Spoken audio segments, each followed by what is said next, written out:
Vurulub. Mən sağ Sən elə o lırtbədən və yaraşır elə. Mən canımda həmişə demişəm ki, Ləman. Verim də yox. Qızı geyinsin, O bir göl nədir? Ağapa, hava eləmə. Sabıqası döyləm.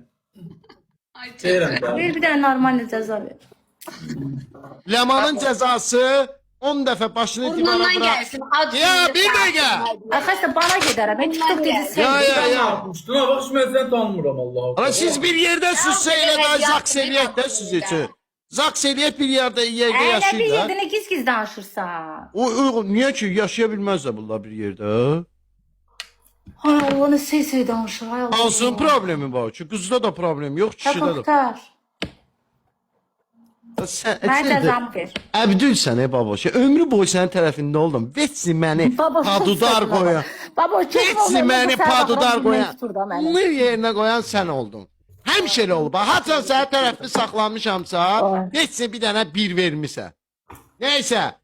Ləmanın cəzası 10.